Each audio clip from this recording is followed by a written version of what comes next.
It's a great evening, and we are pretty happy that we've got NASA supporters from Minnesota who are here, and we expected the Jubilee coalition also to bring their people here. We hope they'll be coming anytime soon, and they'll put their case also forward. But we really wanted them to come and dialogue with the NASA coalition so we get the reality, especially on the ground, why they are supporting Jubilee and why the NASA people are supporting the NASA coalition or Raila Odinga for running for presidency.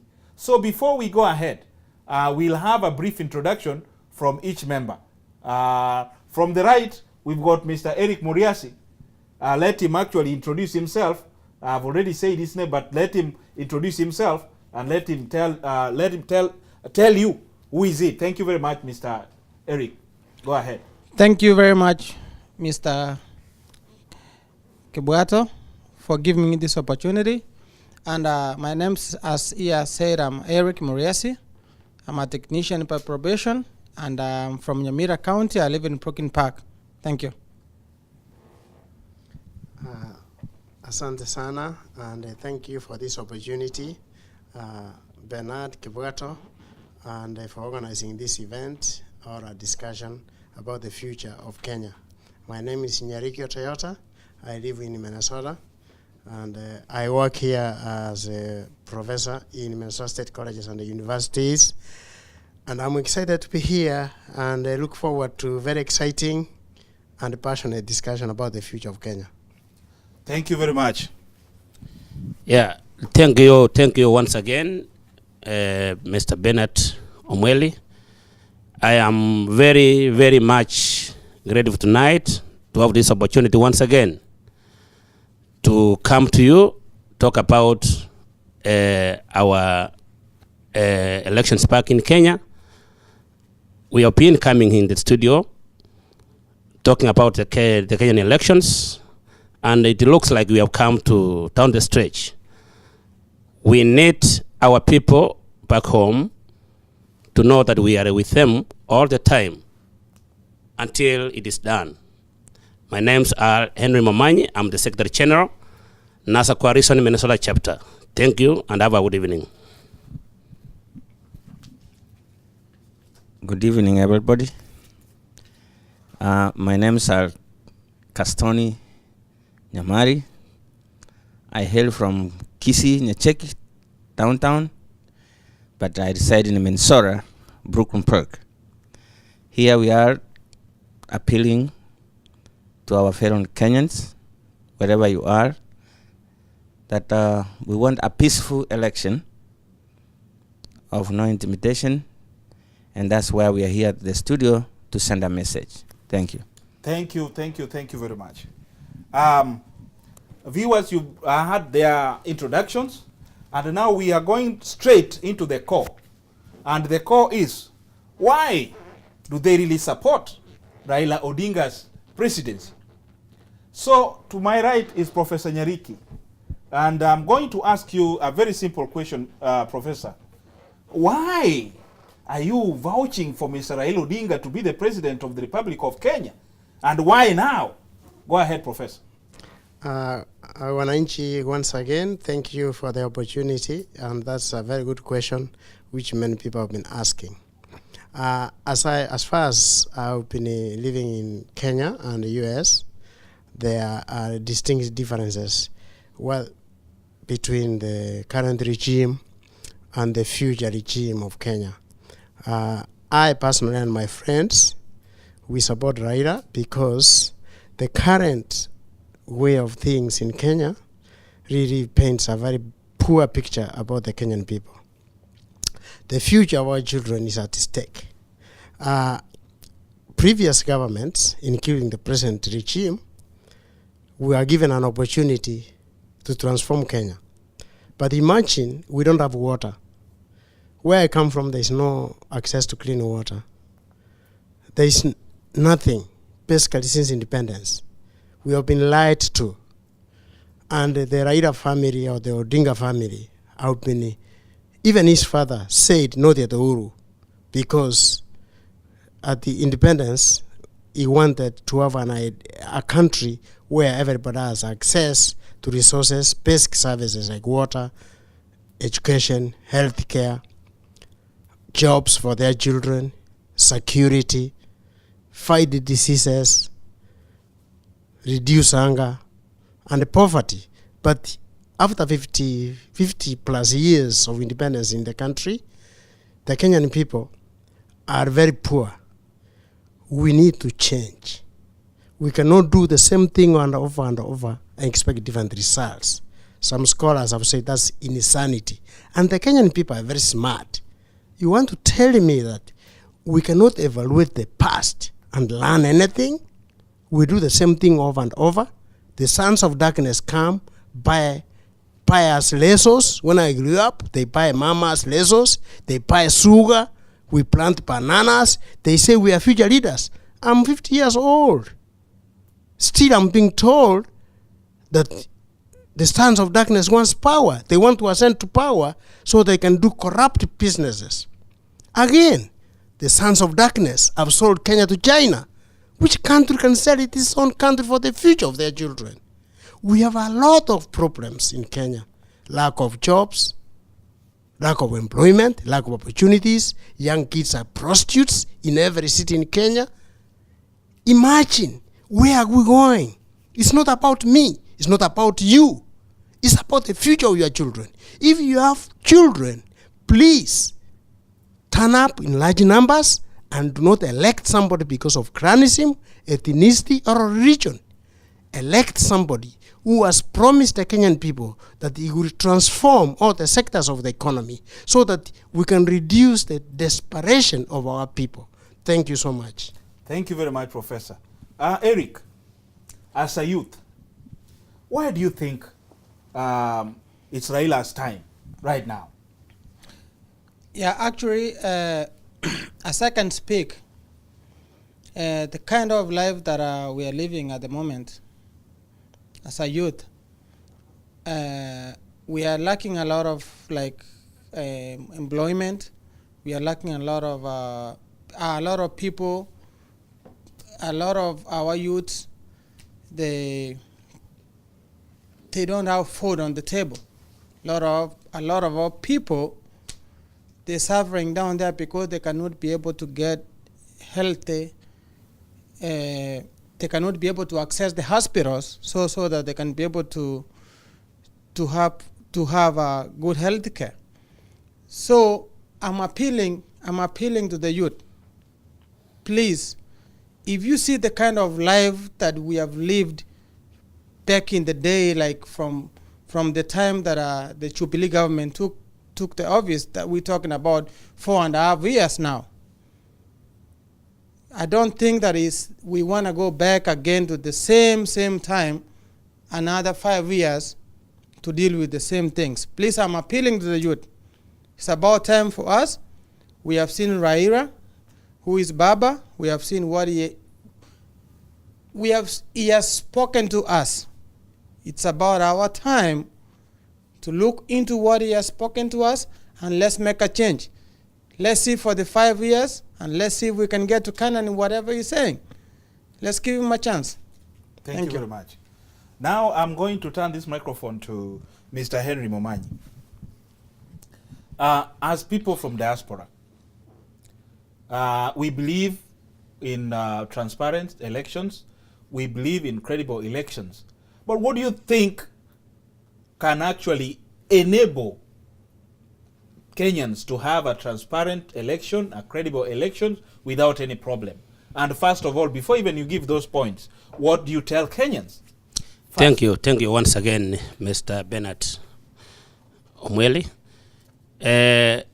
Number one, ladies and gentlemen, I want to encourage and request our people, wherever they are in the country, Kenya, you should get up very early in the morning, make sure that your vote counts.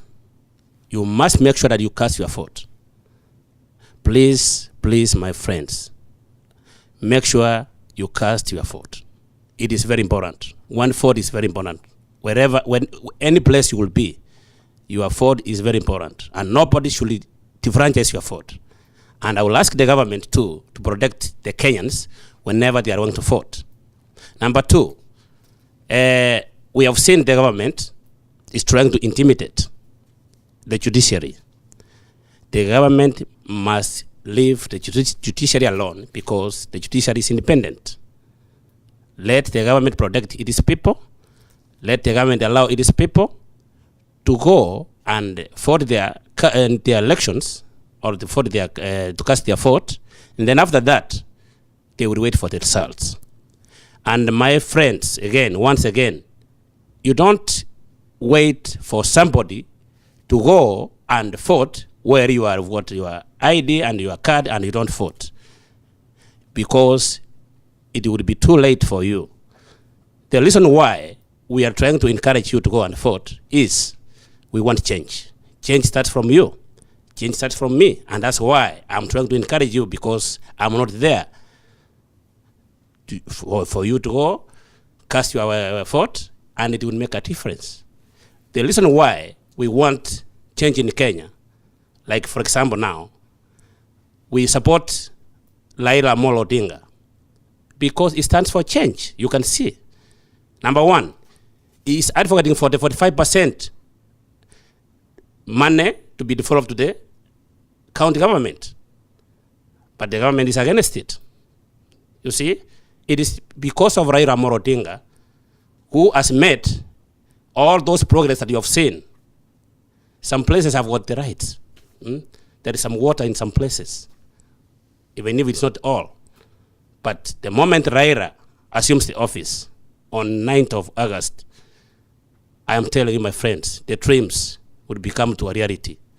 So today, this evening, we want to encourage you. Ours is, we have been trying to encourage you, but you know what? It's only about less than 1 week down the stretch. Please make sure you vote, your friend votes, your family votes, and regardless of anything, you should not be intimidated.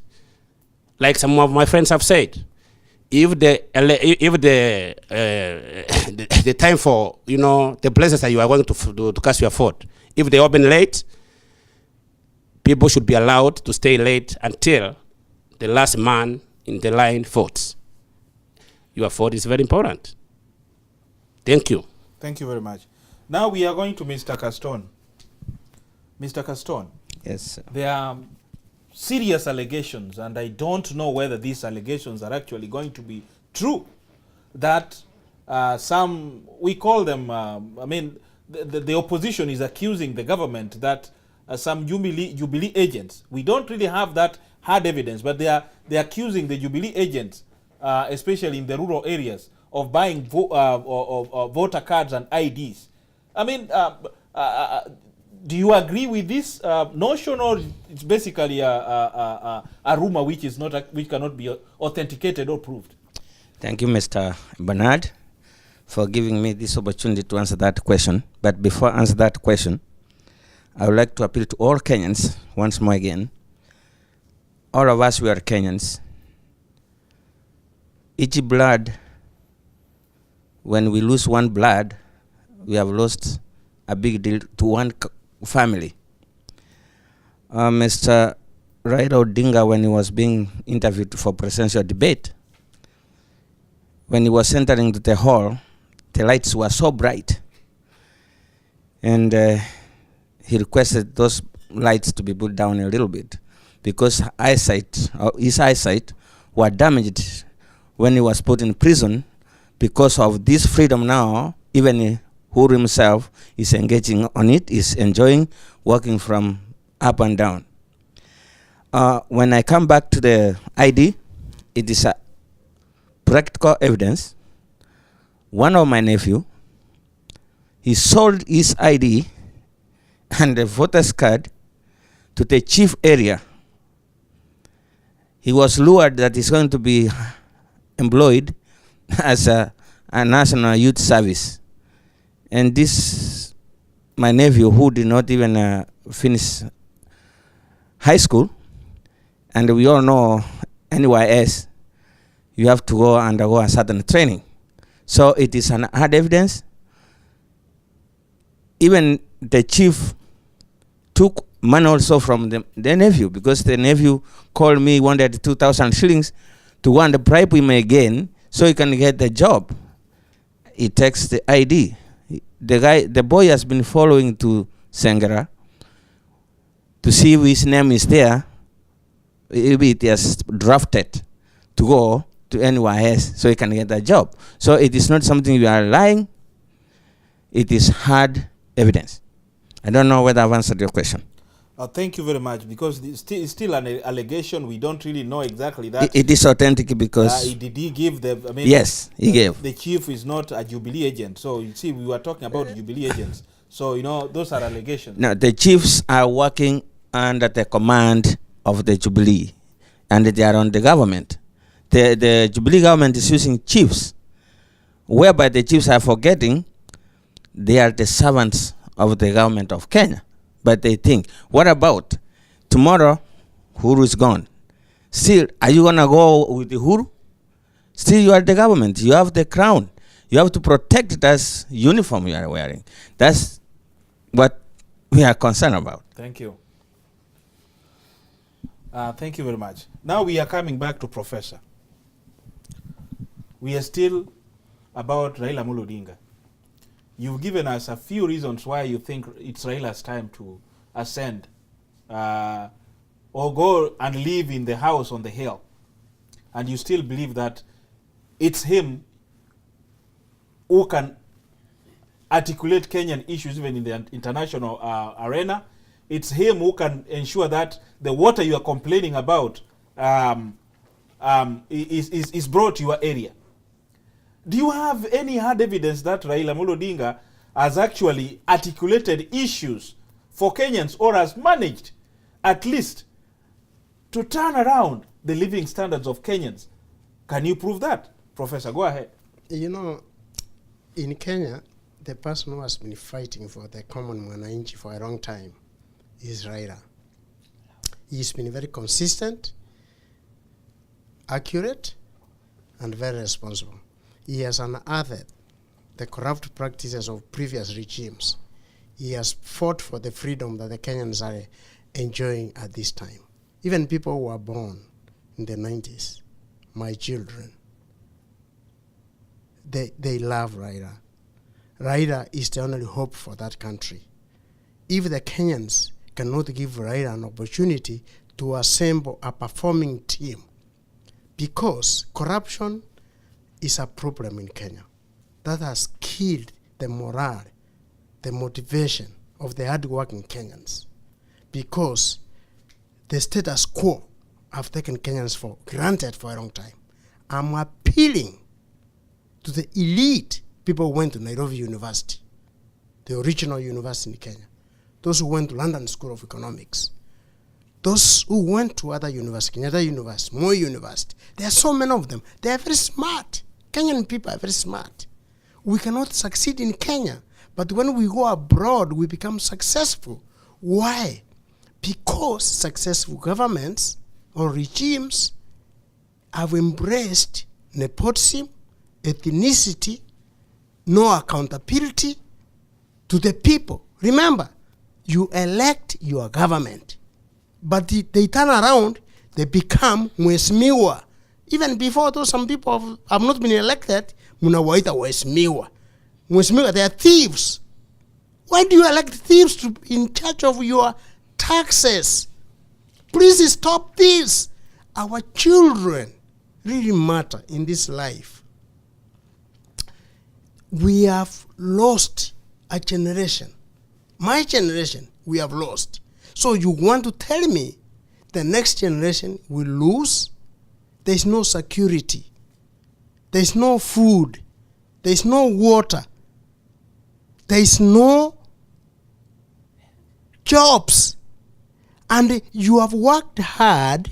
You have educated your children. Now you want them to get jobs. But now the current government has pro-Chinese. I was surprised. A good example. When the bridge in Budalangi fell down, some Chinese young man was the project manager. I said, where are the Kenyan engineers? From Nairobi University, For God's sake, you want to tell me that Kenyans don't have smart people? Kenyans are very smart people. They can be smart outside Kenya, but in Kenya, no. What has killed us is ethnicity, what's called tribalism. Why do you allow, you hate your own neighbor, that is a Kikuyu, is a Luo, is a Kalenjin, is a Pokomo? Does it really matter? What we lack is ethical, transparent leaders, people who are patriotic to their own country. We have hyenas. Can you imagine that some people are wearing red shirts, some of them even who live in the United States, that they are supporting Jubilee? I don't understand. And here there is water. The roads are very clean. Okay? Everybody gets food. Everybody gets clothes. Everybody goes to the hospital. In Kenya, we have been lied to for many years. The political class, they have stolen your money. When they get sick, they go to London. That's the colonial masters. They go to Europe. They go to South Africa. When other Kenyans, right now, you know how many people we have lost? The nurses are on strike. The doctors are on strike. They are paid less money. But the politicians who are stealing from us, they are paid a lot of money. Where did we go wrong? Kenyans, wake up. We can do this. Let's change our country. Do not think that you are a Kikuyu, you are a Kale, you are a Kisii, you are a Luo. It does not bring food to the table. Talk about performance, integrity. Do not recycle thieves. Sons of darkness, back to the office again. Are you guys serious? Do you have children? I'm appealing to you. Right now, I'm sweating for my country, Kenya. I don't know. I'm asking the teachers. Teachers, you are in every village. You see kids coming, barefoot, no food, no breakfast. But you see, the politicians are flying around with helicopters. They have stolen your money. Tenderpreneurs now, working with the politicians. They are servicing the helicopters. Their children go to school abroad. Some of us who are lucky that we came to school here. And I'm sure a lot of my neighbors, their children are there, no jobs, and they have educated them. The price of tea is going down. Our bananas from Kisii, my original home, we can't even get a market to Middle East. Okay? Can you imagine we have Mheshimiwa, MPs, MPs. They are not MPs. We have thieves. Please, Kenyans, rise up and be counted for change. We can do this. This is the chance God has given us. And God is with us. The devil cannot always be succeeding all the time. I know Kenyans, you are powerful and you go to church every Sunday and Saturday and Friday. You believe in God. You believe in the power of God. Change your country. You can change it using the power of the vote. You have the power in your hands. We appeal to you. Do not return the sons of darkness to office. Otherwise, you blame yourself. Some of them have come out saying, peace, peace, peace from the church. Peace, peace, peace. But there can never be peace without justice and equity. We have been denied justice and equity. Whoever comes out, the status quo, they kill them. JM Karaoke, Tom Mboya, Ouko, and lately, a young man, Musanda, who was very articulate, setting systems and processes for credible, transparent, fair election. On Friday, he gave us confidence that systems are in place. Do you know what? He did not live to see this. We sent special condolences to the family. And I'm sure, I've talked to a lot of my friends. Kenyans, we are paining. Please seek professional services if you cannot handle it. Some of us are talking to counselors. We request you, this is big. Kenya, we have been hurt. We have been hurt. It's not about tribalism. Please forget this. My children don't know tribalism. Forget this. Change your country. Change our country. We cannot be refugees looking to abroad. MPs go to abroad to shop. They cannot even encourage internal entrepreneurship, internal commerce. Kenya products only, they don't do that. Why should you elect them? Some of them, they are recyclables. They need to be in the trash dump. They need to be in the dump. I'm talking specifically in Nyamira County. Those seeking governorship, they should be in the trash. Put them in the dump. Of course, there is a better devil. That's the reality. We will never have a clean slate. There is none. We are humans, but you choose a better devil. But I'm telling you, the road to Canaan is coming on Tuesday, the 8th. And I beg you, teachers, pastors, nurses, doctors, policemen, chiefs, organize yourself. Call your friends to your house. Make tea, na mandasi, na chapati, samusa, kachumbari, choma nyama. Let's celebrate to prosperity. Sons of darkness, no. I'm talking as Professor Nyarik in the United States. I'm not talking from the street. And I'm serious on this. If we don't change this regime, we have ourselves to blame. And the future of our children is at stake. We are so desperate. And we are the people who have accepted to be desperate. Please, please, whether you are from Murang'a, Nyeri, Meru, Machakos, Mombasa, whatever, wherever you are in Europe, Kenya is Kenya. And it is us to change it so that we can reclaim our lost name. Imagine we are number 3 in the corruption index in the world. Sri Lanka and another one, I don't know where it is. Imagine Kenya, when I see Kenya and I'm walking in the streets of Minnesota and or in the United States and all over the world and I'm saying I'm a Kenyan. Do you know what that means? Self-esteem of our children who don't understand what we are doing. Ask yourself, do you have children? Do you allow the sons of darkness who are mismanaged our resources from environment, from infrastructure, from job creation, from education, from hospitality, insecurity, to creating jobs? They don't think. They don't have a case or a business case about creating jobs. They come just say, tano tena. You know, tano tena ni nini? Can they explain what tano tena means? And buying t-shirts from China and giving it to our people, then that's prosperity. They have no plan to success for our people. My message is, please, please, go and in the mirror and ask yourself, what does the future look like for our country and our children? Thank you. Much. Thank you very much, Professor. We are going to have a brief break, and then we'll be coming back. Thank you very much, viewers. Thank you.